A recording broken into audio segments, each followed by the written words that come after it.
우리 성경 말씀 빌립보서 1장 말씀입니다.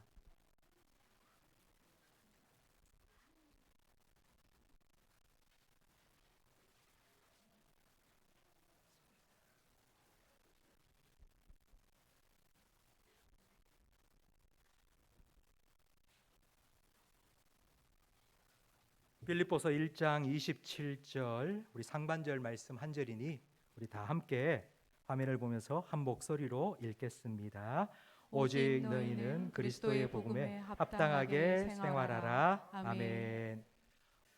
오늘로 세 번째 복음에 합당한 생활을 하라는 말씀을 살펴보고 있습니다. 복음에 합당한 생활을 해야 되는 이유를 딱 한마디로 표현하자면 우리는 이미와 아직 사이를 살아가고 있기 때문입니다. 이미 출애굽했지만 아직 가나안에 들어가지 못했습니다. 그 사이 40년 광야 생활을 하는 동안 하나님 백성답게 살아가는 훈련을 받았습니다. 이미 예수 믿고 구원받았지만 아직 천국에 들어가지 못했습니다. 그 사이 우리는 신앙생활을 하는 동안 하나님 자녀답게 그리스도인답게 살아가는 훈련과 변화를 이루어야 합니다. 그런데 이 이미와 아직 사이에 균형을 깨뜨리는 사람들이 있습니다. 바로 구원파라는 이단입니다.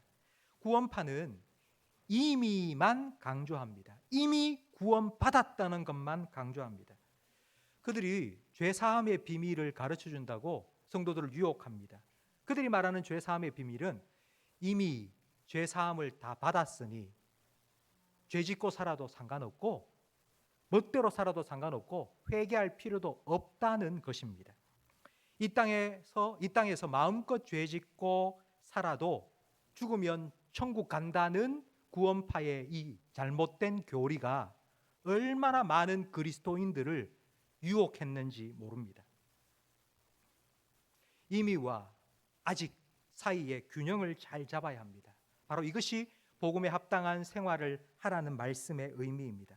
합당이라는 말은 저울의 수평, 균형을 맞춘다는 의미입니다.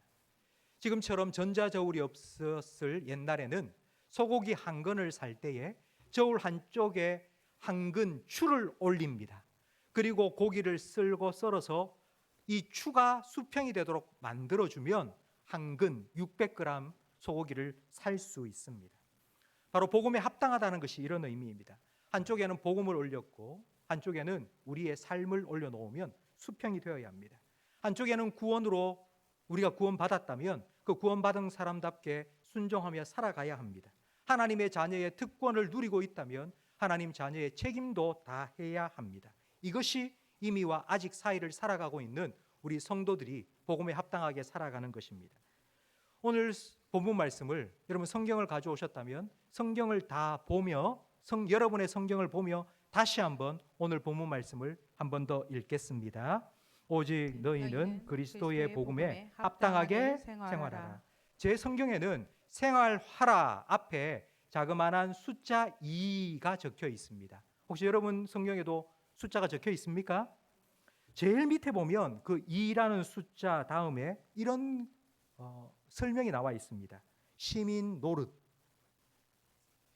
생활하라는 이 원어는 폴리티오마이인데요. 이 말은 폴리스라는 단어에서 파생되어 나왔습니다. 폴리스는 아테네와 스파르타와 같은 그런 도시 국가를 의미합니다. 그럼 여기서 나온 폴리티오마이는 그 시민답게 살라는 의미입니다. 오늘날 미국 시민권처럼 그 당시의 로마 시민권은 아주 굉장한 특권이었습니다. 세상을 정복한 로마 제국은 로마 시민과 정복지 백성을 하늘과 땅 차이로 차별을 했습니다. 로마 시민은 세금도 내지 않아도 되고요. 그리고 죄를 지어도 체포가 되지 않았습니다. 로마 제국의 시민권을 얻는 두 가지 방법이 있었는데 첫 번째는 자기 아버지가 로마 시민이면 태어나는 아이가 자연스럽게 시민권자가 되었습니다. 두 번째는요, 일정 기간 로마 군인으로 군 복무를 하고 나면 시민권을 주었습니다. 기록에 보면 25년입니다. 25년 동안 로마를 위해 군인으로 봉사를 하고 퇴역을 하면 시민권을 주었습니다. 세상을 정복하고 통치하기 위해서 강력한 군대가 필요했는데 로마는 바로 이 시민권을 미끼로 삼아 많은 사람들을 군인으로 모집할 수 있었습니다.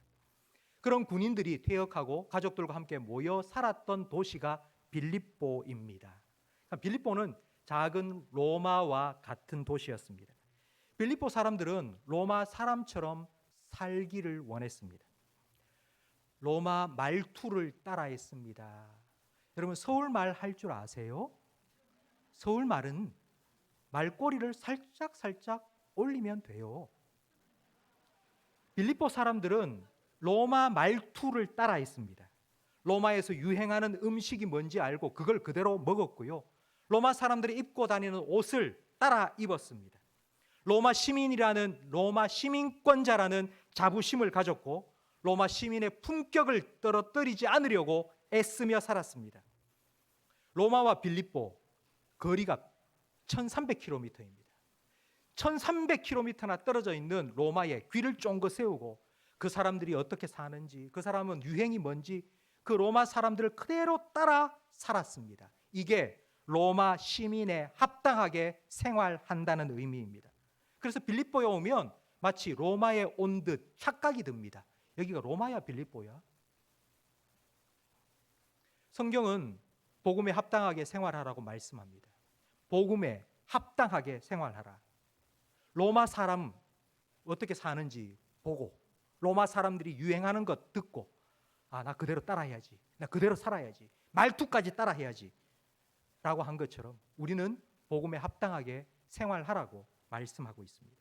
그러면 우리는 뭘 보고 따라할까요? 뭘 보고 뭘 따라 살아갈까요? 여러분, 저를 한번 따라하시기 바랍니다.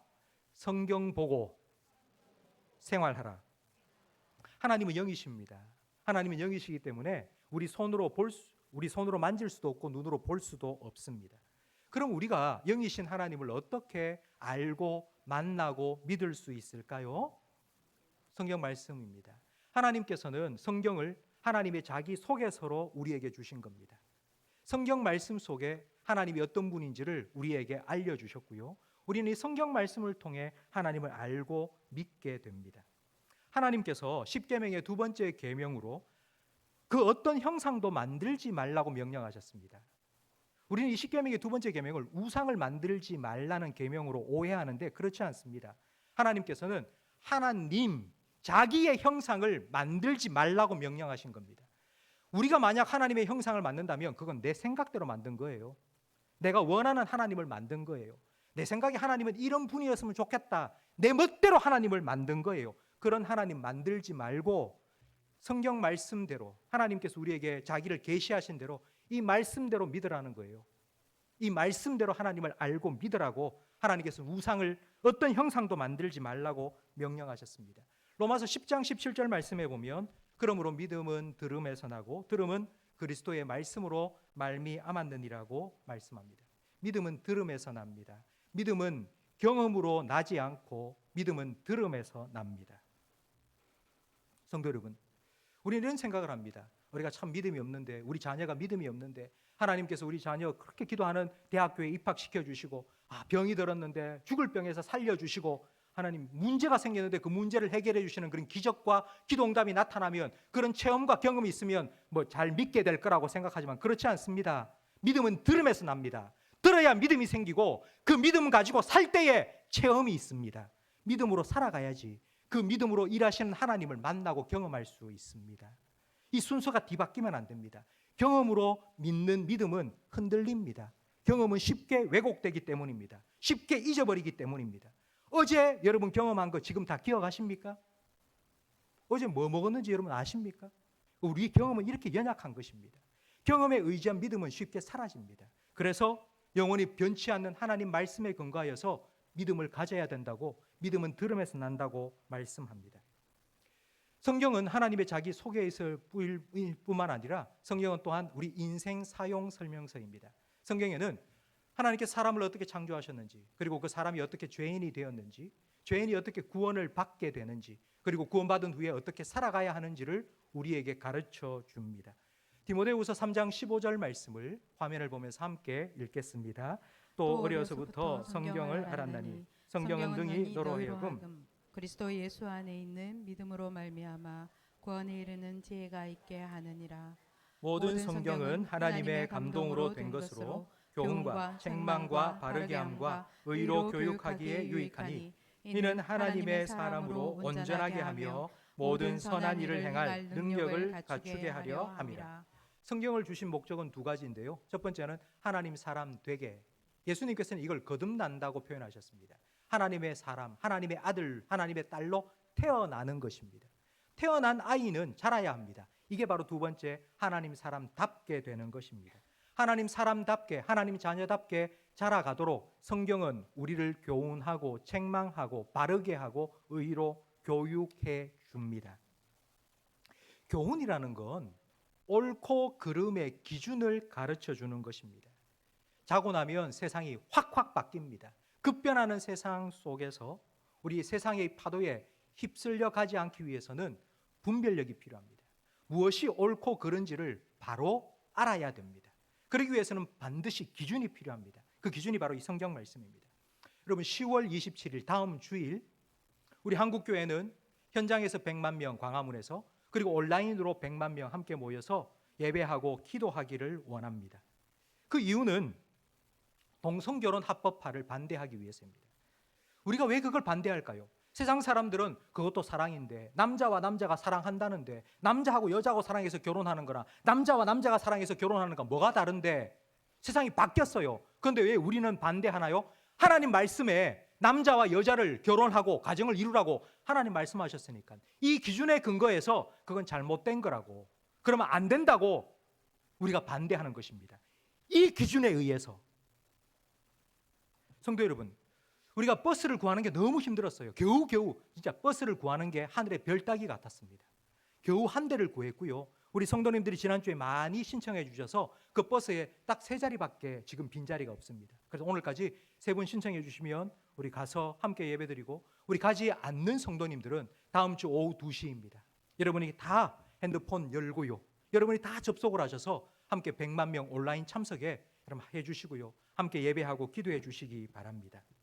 성도 여러분, 세상은 다 이게 옳다고 이래도 된다고 말할 때에 우리 성도들은 하나님께서 그렇게 하지 말라고 했는데, 하나님 그거 하지 말라고 했는데 라고 분명하게 말해 줄 수 있어야 합니다. 여러분이 살아가면서 어디로 가야 할지, 그리고 어떻게 해야 될지 갈팡질팡할 때가 있습니다. 그럴 때 어디에서 여러분 답을 찾겠습니까? 성경 말씀이 아니고 세상 사람들한테 찾아가서 여보, 너는 어떻게 했는데? 이럴 때 너는 어떻게 했는데? 여러분, 그건 그 사람이고요. 세상 사람들 말 들어서 따라가다가 이리저리 왔다 갔다 합니다. 여러분, 시편 1편에 보면 하나님의 말씀을 늘 묵상하며 살아가는 사람은 복 있는 사람인데, 그렇지 않은 사람은 바람에 흩날리는 겨와 같다고 했습니다. 여러분, 겨를 생각해 보세요. 바람이 불면 이리 날아가고 저리 날아가고, 여러분 과연 이 사람이 행복한 사람이겠습니까? 사람이 옆에서 이렇게 살아야 된다 말하면 거기에 귀가 쫑긋해가지고 우르르 따라가고, 저 사람이 이렇게 하면은 뭐 잘 된다더라 하면 거기에 귀 쫑긋하고 우르르 따라가고, 왔다 갔다 하는 인생이 어떻게 복이 있겠습니까? 하나님께서 우리에게 제시하여 주신 복된 길, 의의 길을 좌로나 우로나 치우치지 않고 그 말씀을 따라 살아가는 그 사람이 복 있는 사람이라고 성경은 우리에게 말씀하고 있습니다. 성도 여러분, 저는 여러분이 하나님 말씀을 진리로 믿고 그 말씀의 기준에 따라 생각하고 판단하고 분별하고 그 말씀의 길을 따라갈 수 있는 그런 복된 사람들이 되시기를 예수님의 이름으로 축복합니다. 두 번째, 하나님께서는 말씀으로 우리를 교훈해 주시고, 두 번째는 책망하십니다. 책망은 뭐냐 하면요, 요즘 차가 얼마나 잘 나오는지, 차를 타고 가다가 조금 깜빡 졸아서 옆으로 쭉 가잖아요. 그럼 삐삐삐삐삐 소리가 들립니다. 차선 이탈 경보 장치가 붙어 있기 때문입니다. 여러분, 사람들에게는 다 이런 이탈 경보 장치가 붙어 있어요. 사람들 다 가지고 있습니다.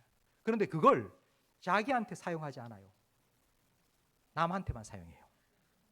나는 내가 교만한지 절대 몰라요. 근데 남이 조금만 교만한 것 같잖아요. 그럼 그걸 얼마나 잘 캐치를 하는지. 저거 교만기 있다 저거. 나는 내가 시기하는지 몰라요. 그런데 다른 사람이 시기하면요, 그걸 얼마나 잘 캐치를 하는지. 저거 시기한다 저거. 질투한다 저거. 그래서 사람은 거울을 봐야 됩니다. 자기를 봐야 됩니다. 성경 말씀이 거울이에요. 야고보서 1장 23절 말씀을 우리 함께 화면을 보면서 읽어보겠습니다. 누구든지 말씀을 듣고 행하지 아니하면 그는 거울로 자기의 생긴 얼굴을 보는 사람과 같아서 제 자신을 보고 가서 그 모습이 어떠했는지를 곧 잊어버리거니와. 거울을 보는 이유는 내 머리가 삐쭉 섰나? 그래서 뭐 물을 묻히는지 해서 바로 해야 되죠. 근데 말씀은 덜 읽고 말씀을 듣고 하는데, 그래서 거울 앞에서 나의 모습을 보았는데 고치지를 않는 거예요. 그럼 그 사람은 거울만 보고 뭐 잘못됐다, 옷이 삐뚤어졌다, 그걸 알고 그냥 가서 그냥 또 사는 거예요. 하나님께서는 말씀을 통해서 우리에게 교훈해 주시고요, 기준을 분명히 알려주시고요, 그리고 그 기준을 벗어날 때는 삐삐삐삐 경보를 울려주세요. 책망하세요. 그리고 책망한 후에 다시 바르게 하세요. 바르게 한다는 건, 운전을 하면 습관적으로 제일 먼저 내비게이션부터 탁 켭니다. 처음 가는 길은 내비게이션을 더 사용해야 되겠죠. 초행길에 깜빡 딴 생각을 하다가 그냥 지나친 거예요. 그러면 이 내비게이션에서 안내방송이 들립니다.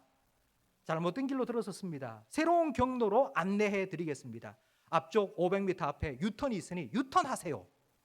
가르쳐줍니다. 돌아가라고. 이게 바르게 하는 것입니다. 이 일을 바로 해주시는 우리 인생의 내비게이션이 성령님이십니다. 첫 번째, 우리가 복음에 합당하게 생활하기 위해서 성경 보고 생활해야 되고요. 두 번째, 저를 따라 하시기 바랍니다. 성령 따라 생활하라. 신앙생활에 있어서 가장 중요한 것이지만 가장 오해받고 무시되는 것이 바로 성령님입니다. 하나님께 사람을 창조하실 때 흙으로 빚으셨죠. 흙덩어리입니다. 그런데 그 코에 하나님의 숨, 하나님의 루아하, 하나님의 영을 후 불어넣자 사람이 되었습니다. 예수님께서는 물과 성령으로 거듭나지 아니하면 하나님의 나라를 볼 수 없다고 말씀하셨습니다. 성령님은 우리가 하나님의 자녀가 되게 해주십니다. 성령은 계시의 영으로 우리 마음의 눈을 열어주셔서 성경 말씀을 말씀대로 믿게 해주십니다. 우리가 태신자 작정을 하고 새생명 축제를 준비하고 있는데요, 우리가 태신자 작정하고 전도를 위해서 기도할 때 하나님, 저의 입을 열어주셔서 복음을 담대하게 전하게 해주세요 라고 기도하는데요, 그 기도도 하시면서 동시에 태신자의 마음도 열어주세요.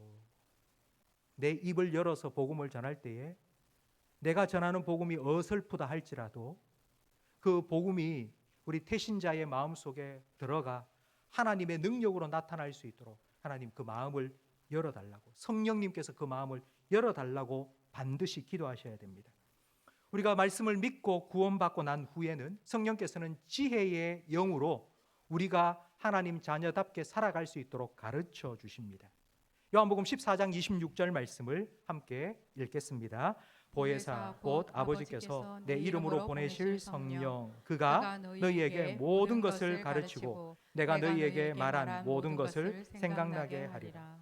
이 말씀은, 요한복음 14장 26절 말씀은 정말 중요한 말씀인데요, 왜냐하면 예수님께서 성령님께서 오셔서 하시는 일이라고 예수님의 입으로 직접 말씀해 주신 말씀이기 때문입니다.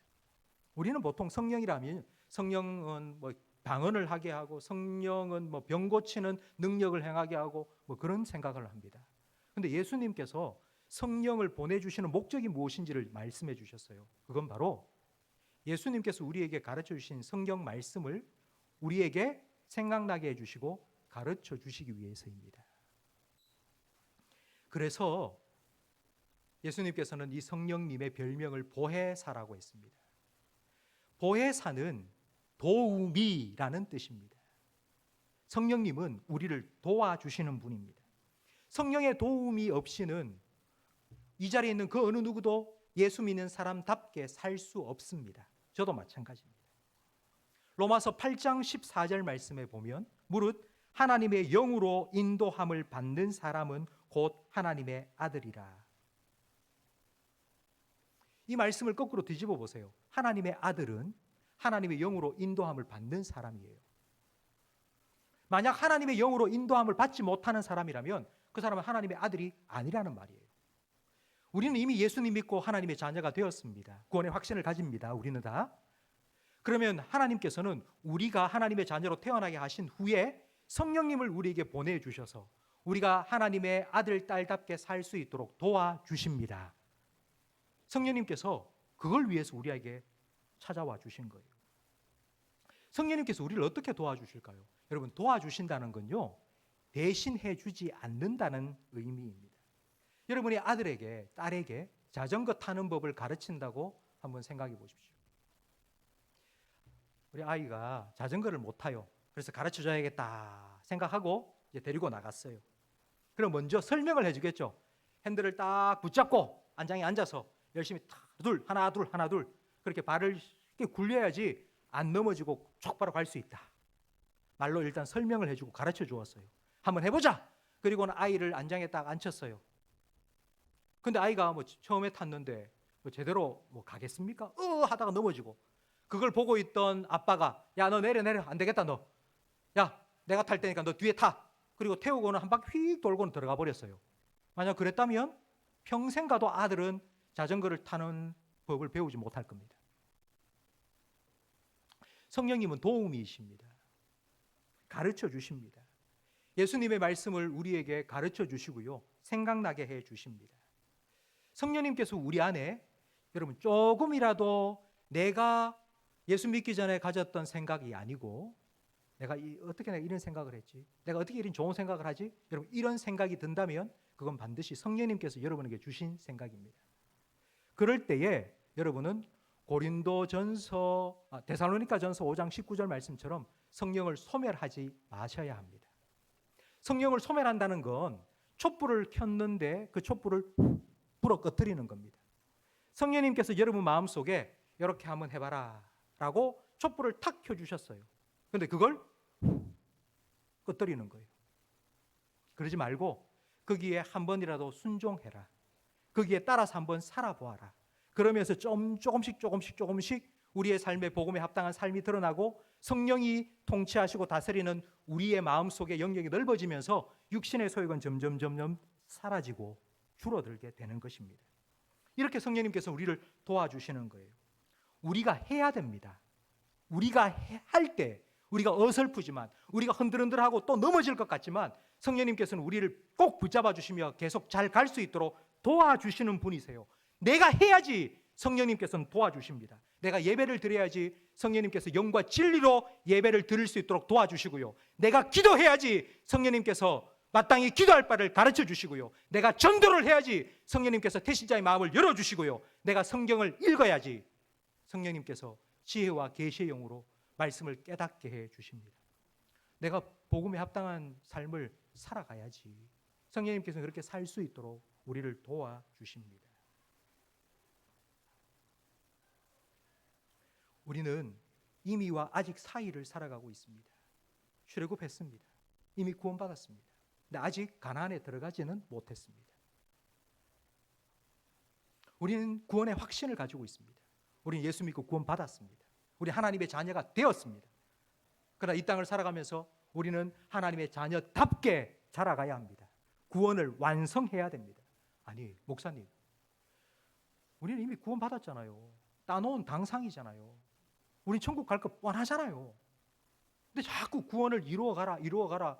그건 성경의 가르침과 위배되는 거 아닙니까? 만약 여러분 그렇게 생각하신다면 여러분 구원파가 주장하는 것과 다를 바 없는 생각을 하시는 거예요. 성경은 분명히 우리에게 복음에 합당하게 생활하라고 말하고 있고요, 우리의 구원을 이루어 가라고 말씀하고 있습니다. 빌립보서 2장 12절 말씀을 화면을 보면서 함께 읽겠습니다. 그러므로 나의 사랑하는 자들아, 너희가 나 있을 때뿐 아니라 더욱 지금 나 없을 때에도 항상 복종하여 두렵고 떨림으로 너희 구원을 이루라. 구원을 받았어요. 우리는 이미 다 구원 받았어요. 하나님 자녀가 되었어요. 그러나 하나님 자녀답게 살아가야죠. 구원을 이루어 가라고요. 성경은 분명히 우리에게 말씀합니다. 그래서 성경 보고 성령 따라 생활해야 합니다. 성도 여러분, 이렇게 두꺼운 성경 어떻게 다 봐요? 이렇게 두꺼운데 성경이. 그래서 아마 여러분 중에는 성경이 너무 두꺼워요. 그래서 성경 안 볼래요. 덮어. 아예 포기하는 분이 계세요. 여러분 성경이 이렇게 두껍지만 여러분 한 절부터 보세요. 성경이 이렇게 두꺼운 거 난 못 보겠다 하고 포기하지 말고 한 절부터 보세요. 한 절. 그냥 오늘 한 절만 보세요. 성령께서 여러분한테 이 성경 말씀 66권을 다 가르쳐 주면서 이대로 다 살아라 그렇게 하지 않습니다. 오늘 이 순간에 성령님께서 오늘은 네가 이렇게 살았으면 좋겠다고, 지금 이 순간에 네가 이 말씀대로 순종하며 살았으면 좋겠다고 우리에게 한 가지 깨닫게 해주시고 가르쳐 주시고 말씀해 주실 그때에 그 한 가지 순종하며 살아가면 됩니다. 처음부터 이 성경을 어떻게 다 읽어요? 나 아예 포기하겠어요. 나 안 할래요. 아예 덮어버리고 뭐 성령 따라 순종하며 산다? 어떻게 이걸 다 순종해요? 난 불가능해. 못하겠어요. 포기하지 마시고요. 한 가지, 하루에 딱 한 가지만, 하루에 딱 한 절만이라도 성경을 읽으시고 그 성경 말씀에 순종하며 살아가는 게 복음에 합당하게 생활하는 것입니다. 성도 여러분, 여러분 아마 일주일 동안 살아가시면서 내가 정말 복음에 합당하게 산 것보다 그러지 못한 게 더 많았다고 느낄 순간이 있을 겁니다. 그때 낙심하지 마세요. 좌절하지 마세요. 포기하지 마세요. 다시 시작하세요. 죄책감 때문에 나는 안 돼, 나는 해도 안 돼 생각하고 포기하지 마시고요. 죄인인 우리를 의롭다고 여겨주신 하나님의 칭의의 은혜를 여러분 믿으시고 다시 시작하세요.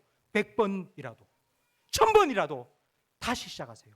다시 순종하겠다고, 다시 말씀을 따라 살아가겠다고. 여러분 그렇게 하루 이틀 1년 10년 여러분 50년 70년 80년 여러분 이렇게 신앙생활을 하다 보면 우리의 삶의 거룩한 변화가 반드시 일어나게 될 것입니다. 성령님께서 여러분을 도와주시고요. 하나님께서 우리에게 말씀으로 가르쳐 주시고요. 성도 여러분, 복음에 합당한 삶을 살아가시며 여러분에게 주어진 그 구원을 마음껏 누리고 그 구원을 함께 성령님과 함께 이루어 가시는 그런 참된 하나님의 은혜와 복을 누리는 저와 여러분의 삶이 되시기를 예수님의 이름으로 축복합니다.